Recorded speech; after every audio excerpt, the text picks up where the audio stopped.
Tus relaciones muestran lo mejor y lo peor en ti. No podemos permanecer en una parte de la polaridad por mucho tiempo sin sentirnos incómodos o incompletos, incluso si es una situación agradable. El paraíso incluso puede llegar a ser aburrido si seguimos allí durante demasiado tiempo. Por lo tanto, durante unas estupendas vacaciones románticas, puede llegar un punto donde se siente el deseo de volver a casa y a hacer otra cosa. Una persona que está acostumbrada a vivir en el lujo y la riqueza puede un día encontrar que ser rico ya no le basta. Haber llegado a un extremo de la dualidad nos impulsa a movernos hacia el otro lado. Los ciclos de cambio son imparables, lo que es bueno, porque de lo contrario no habría ningún crecimiento o progreso en la vida.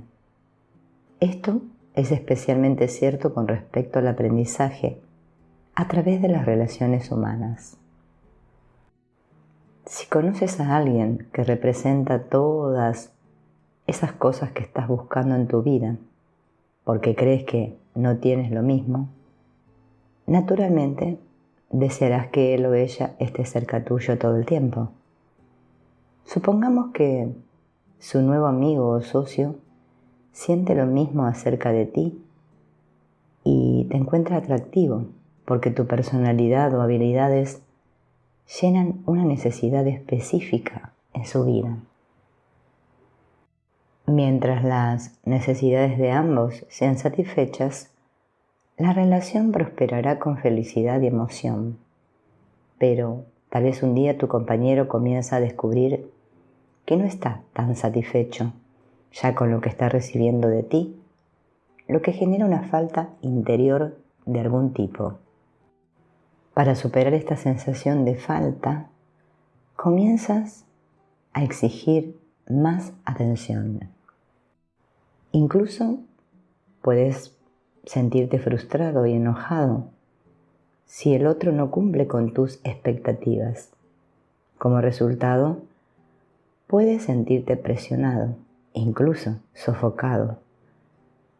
En respuesta a esto, puedes alejarte de él y retraer tu energía para protegerte. Eventualmente, el dar todo lo que pudiste dar a tu socio con amor y alegría, ahora se convierte más y más en algo forzado y antinatural. Comienzas a evitarlo cuando se vuelve demasiado exigente contigo, y lo haces porque sientes como si él estuviera drenando tus energías. Esto, sin embargo, es una ilusión. Tu nivel de energía cae, no porque tu compañero cambió, exigiendo que se cumplan sus expectativas y necesidades cada vez más, sino porque tú cerraste el centro de tu corazón. Esto, temporalmente, desconecta la conciencia de tu ego, de tu ser superior, quien nunca puede sufrir una escasez de amor o de energía por ningún motivo. Te sientes solo o sola, utilizado, desconectado y o deprimido. A menos que decidas poner fin a esta relación, ahora podrías asumir el papel de necesitado. Dado que tu corazón se siente vacío, buscas a tu socio para que lo llene por ti. Esto a menudo se interpreta como una señal para ambos de que la relación está funcionando una vez más, y de hecho, en un nivel lo está. El hecho de invertir los papeles crea ahora un nuevo equilibrio. En la danza de las relaciones, una de las dos partes tiende a conducir y el otro se deja conducir hasta que se invierten los papeles. La danza de toma y daca, tomar y dar, mantiene desafiando la relación hasta que al menos uno de los dos llega a un lugar de no juicio.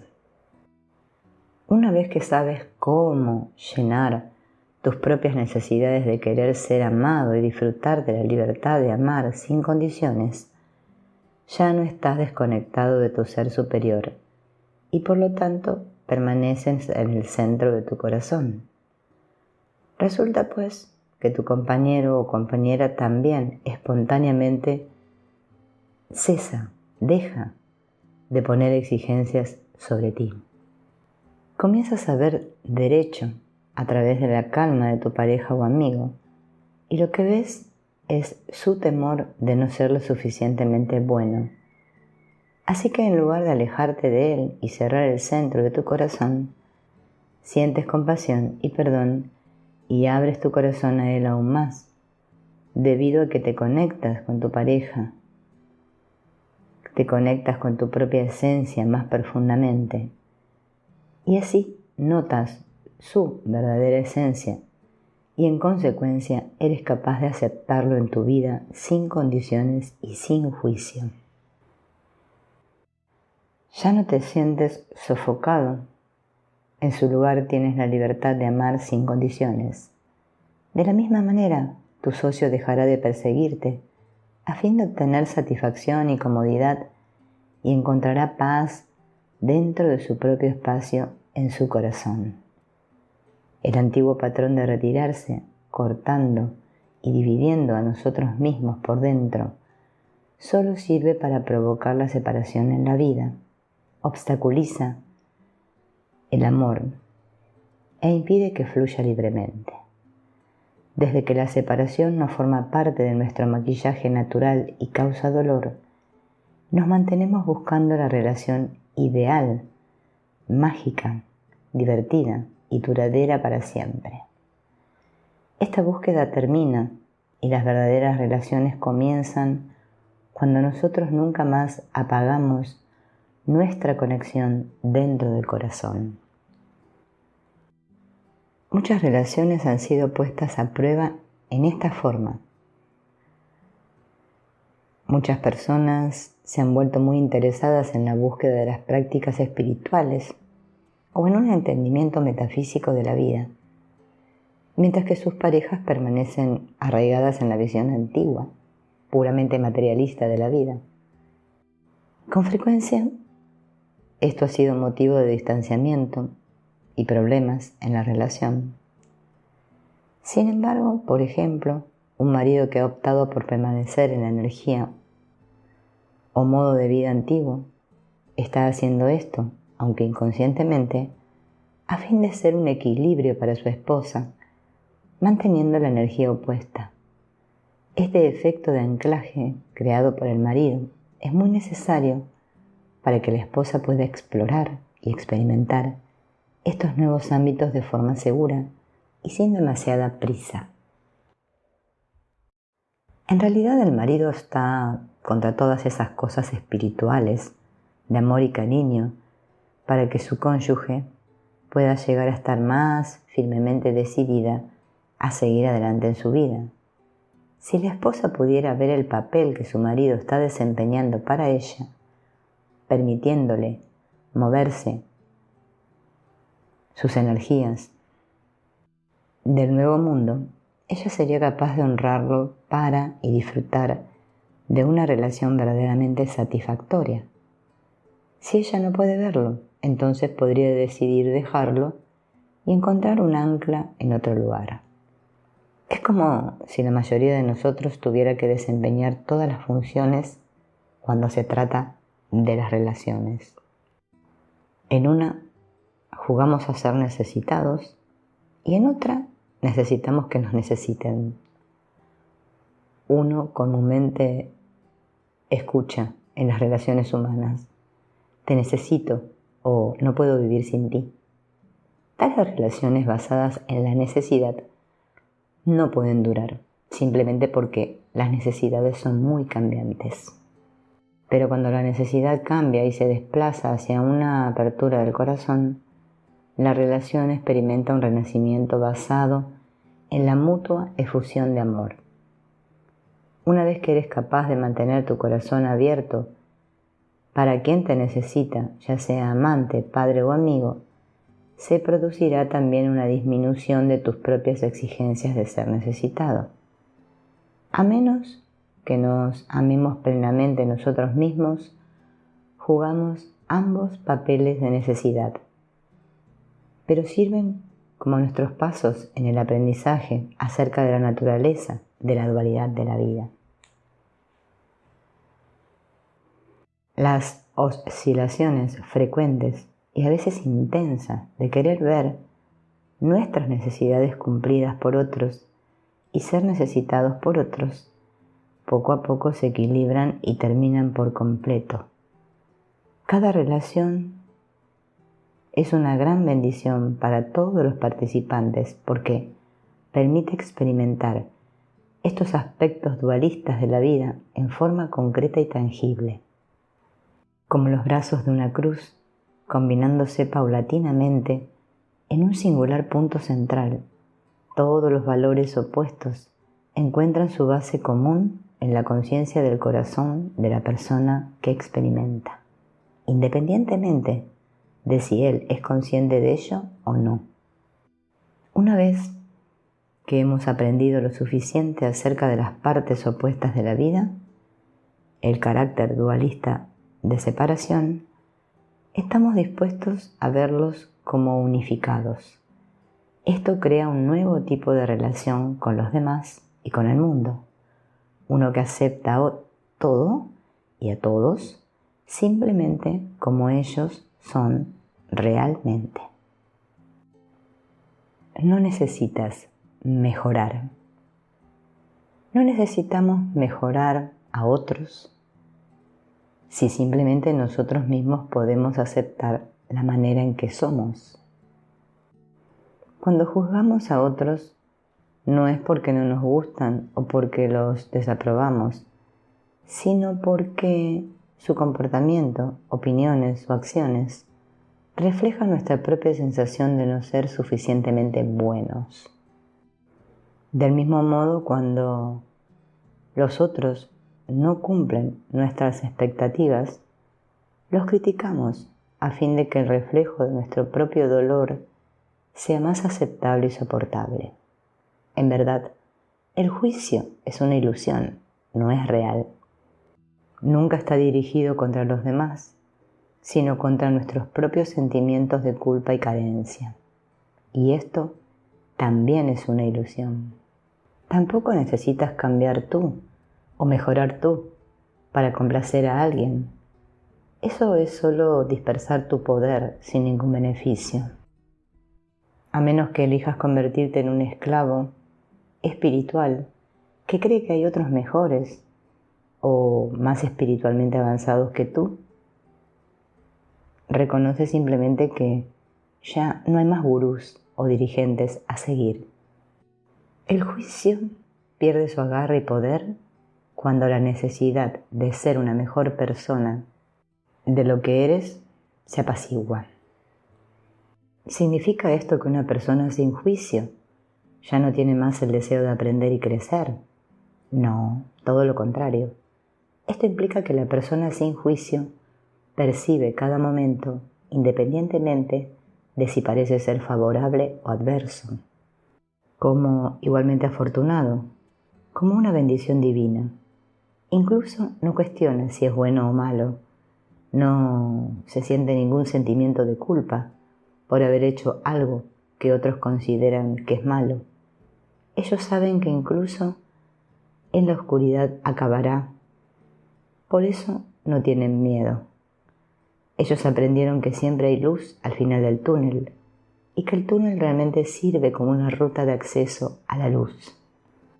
Cada uno de nosotros es en cada momento guiado por nuestro ser superior, impulsado por un poder intrínseco para completarnos a nosotros mismos y a una maestría de las lecciones más importantes en la vida: ser sin juicio. Ser libre del juicio es la puerta de entrada a la vida sin esfuerzo. Amor incondicional, abundancia continua y un potencial ilimitado. Todas las cosas buenas y malas que experimentamos ocurren por una razón importante. Es decir, se elevan por encima de la ilusión de buenas y malas y se perciben como bendiciones. No hay ninguna cosa mala sucediéndonos, ni tampoco buena. Somos nosotros los que atraemos y creamos todo lo que experimentamos y a continuación le damos a cada cosa un significado. Cuando le llamamos a algo malo, hemos creado algo que parece herirnos o dañarnos. Si lo vemos como algo bueno, lo hicimos útil y beneficioso para nosotros. De cualquier modo, aprendemos a convertirnos en maestros de nuestros destinos como humanos. La manera de juzgar las cosas refleja cómo estamos por dentro. Nosotros mismos hemos orquestado esta herramienta de aprendizaje para volver a ser conscientes de nuestra propia conciencia última. El ser y vivir sin juicio te coloca en la presencia eterna del ahora. Naturalmente, aceptas que lo que llega es en cada momento lo ideal. Sin juicio en tu corazón no hay nada que garantice la comparación. Nada es mejor y nada es peor. Todo es visto como único y legítimo. Es lo que es y es perfecto. De lo contrario, no sería. Por supuesto, esto requiere confianza en una inteligencia superior, en tu inteligencia superior, que sabe lo que es mejor para ti y lo que necesitas en cada momento para moverte hacia el cumplimiento de tus aspiraciones en la vida. Y cuando honestamente te preguntas si puedes confiar en esto, encontrarás que puedes hacerlo. Es importante sentir esta confianza. Todos nos movemos en las huellas de la dualidad hasta que nos golpeamos con un obstáculo o un problema. Es entonces cuando elegimos si queremos ver el problema como una fuente de sufrimiento o como una oportunidad. Podemos mirar a un mendigo como un pobre hombre y podemos enfocarnos en todas las imperfecciones que la vida tiene que ofrecer. O podemos ir en busca de la cara detrás de la máscara de apariencia y darnos cuenta de que todo está en orden y perfectamente bien para todo el mundo. Para llegar a tal estado de percepción, todo lo que se requiere es que aceptemos y permitamos que lo que es tal como es, y entonces el obstáculo se convertirá en una excelente oportunidad. Cualquier problema en una relación sirve como su propia solución, a condición de que nosotros estemos dispuestos a verlo de esa manera. Los problemas siguen siendo problemas por tanto tiempo como nos veamos separados a nosotros mismos de la persona o de la situación. Luchar con los problemas, combatirlos o evitarlos, los mantiene fuertes y vivos. Aunque esto haya sido nuestra forma de transmitir los asuntos de nuestra vida a todo lo largo de las edades, no ha sido un modo muy exitoso. Los problemas, como tales, no son los responsables de causarnos incomodidad y limitación, sino nuestra reacción frente a ellos es lo que marca la diferencia. Si nuestra respuesta al ver las dificultades y el mal es una de miedo y de ira, las dificultades y el mal, que parecen muy reales para nosotros, permanecerán allí. Lo único que realmente queremos es deshacernos del miedo, que es la verdadera causa de todo lo que no queremos en nuestra vida. Pero no podremos escapar de las garras del miedo a menos que renunciemos a nuestros esfuerzos de luchar contra los embates de la vida y los aceptemos por lo que son.